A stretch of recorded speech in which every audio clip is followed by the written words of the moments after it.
Thanks, members. If we can take our seats. Item 11 is the Waiheke Area Plan and allocation of the non-regulatory decision-making to the Waiheke Local Board. The author of this report is Principal Planner Michelle Perwick, who is with us now. I don't think we've got Warren Michelle, but I think we're in your capable hands. Now, we've got a small change here, and I'm going to take the move of Councillor Coombe and the second of Independent Māori Statutory Board member Leah Namani. And so it's moved and seconded. Michelle, do you have anything to add to the written report?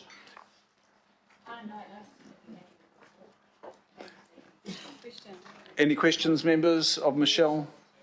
Councillor Cooper and then Councillor Walker. So I just want to know how much resource from the planning department is put into these local area plans. My understanding is the local boards don't pay for them. They just ask for them and then we've done it, even though it doesn't have a statutory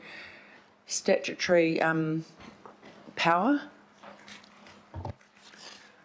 John, you might be better placed putting Michelle on the spot there, just in terms of the resource available for area plans. Thank you, John. Yeah, through the chair.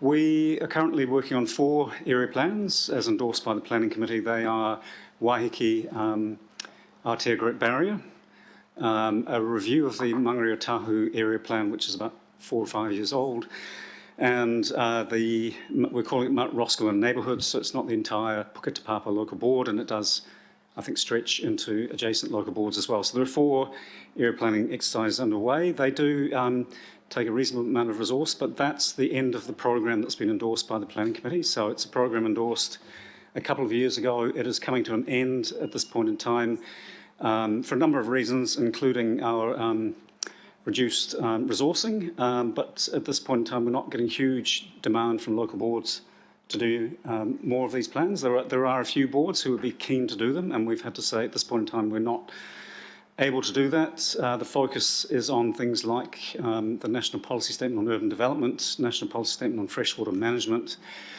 ongoing private plan changes and designations for infrastructure that all come through the team as well, and the ongoing work around heritage, the Māori Heritage Program. So we've got a very busy program.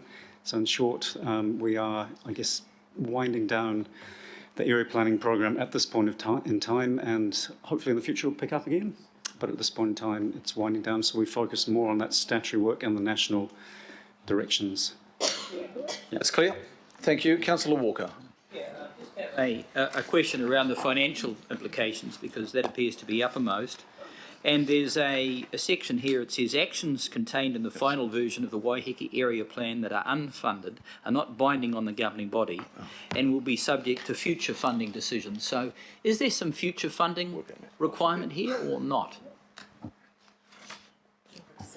Through the chair, there are a number of actions that will require either the local board or different divisions of council to come back and seek funding. But they're completely outside. The area plan doesn't make any implementation or financial decisions. That all has to come back to the governing body and planning and the various committees.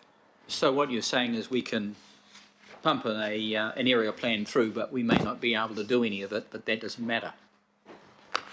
No, it also gives direction to both the local board when they're considering their own actions, which they have authority and decision making for, and it will also provide direction for council and the CCOs when they're making decisions as well on how they wish to proceed with budgets and their own implementation plans.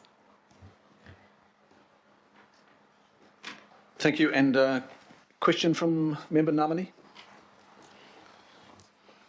Kia ora, Michelle. Just a bit more context around, I'm personally not aware of it, the Waiheke governance pilot. I know it's not a direct component, but just even a basics around, is that something driven from council? Is it external of council? And what's its intent, or just... It's a pilot study. Sorry, it's through the chair. It's a pilot study through council to look at the governance framework review as part of the governance framework review. And Waiheke was one of the islands selected for that because it's essentially a very standalone, being a series of islands. It doesn't impact directly on other local boards. And so that governance project pilot has been running since 2017 until September of this year, and it will now be reviewed moving forward. Okay, and in your mind, in terms of regulatory, non-regulatory, particularly in the, I guess, the mana whenua Māori space, where does the line draw? Is there any? Through the chair, I see the area plan as being very much in the non-regulatory space. It has no standing under the RMA. It's not a regulatory document, and it's been developed through the Local Government Act, non-statutory sort of activities that happen and through that. Thank you. Thank you, Member Namani. And finally, Councillor Bartley. Thank you, Mr. Chair. Thank you for the report. I wanted to clarify your comments, John, because even before the COVID cuts to the planning team, my local board and myself and our local member of parliament met with you and your team about an area plan for our area, in particular Mount Wellington, and the response given was capacity, that you guys were busy doing the other area plans. And I just wanted to clarify, are we going to stop doing them now and because of the COVID cuts? Through the Chair, that's correct, Councillor Bartley. Overall, we're not getting the level of demand or requests from local boards that we did, say, 4 or 5 years ago for plans of this nature, but Maungakiki Tamaki very definitely have sought an area plan of some sort, as you mentioned. But in light of our current resourcing, it's just, and coupled with the National Policy Statement of Urban Development, the National Policy Statement of Freshwater Management, a lot of things coming out of central government, those two things combining, we're just not resourced to do any more of these area plans after finishing the current 4 for the foreseeable future, at least this financial year, probably next financial year as well. It's looking very unlikely that we could commence any further area plans. It's a matter of finishing off the 4 that we're doing, which should all finish by the end of the financial year. We'll continue to relook at opportunities that might be available next financial year, but at this stage, with the government national policy work program, it's not looking likely even in the new financial year. Yeah. Unfortunately. Unless the local board can fund the work, and we have had some discussions with the local board around that funding. Thank you, Councillor Bartley, for that question. And now there are no further questions. A lot of good work has gone into this. Thank you, Michelle. And thank you, of course, to Kath, who's absent now, and the Waiheke Local Board, Local Councillor, Councillor Coombe. Councillor Coombe, would you like to say a few words to this?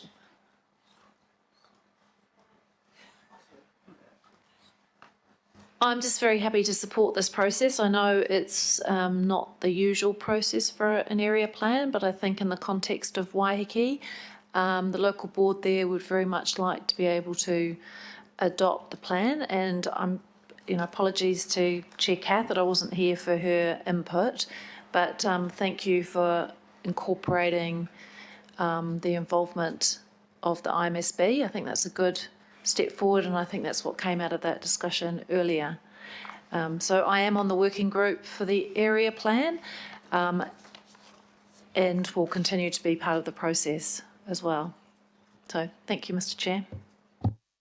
Thank you, Councillor. And lastly, Member Namadi. Kia ora. I just wanted to be clear about why I'm supporting the motion. Of course, the board undertook to participate in this process with an understanding that at the end of it, we would be a decision maker around this table. So what's essentially occurring now is that role on our part is being removed from us in relation to this motion that will then be taken to the governing board. So I was attempting to work constructively to just find a solution to that. Originally, it was a stronger motion, but I understand there's some potential legal issues around that. So to be clear, my understanding is that between now and the governing board meeting, that there will be a discussion around clarifying that point, and if potentially stronger provisions can go in that do retain our role as a decision maker in the process, that would be potentially accommodated in a resolution that may go to the governing body. So on that basis, we're happy to support it. Thanks. Acknowledge that, thank you. So I'll put this to the vote. It's been moved by councillor Coombe and seconded by member Namani. All those in favour say aye. Aye. To the contrary, no. Declare that carried. Thank you, members. That takes us now to the item under agenda item 12, and that's the additional harbour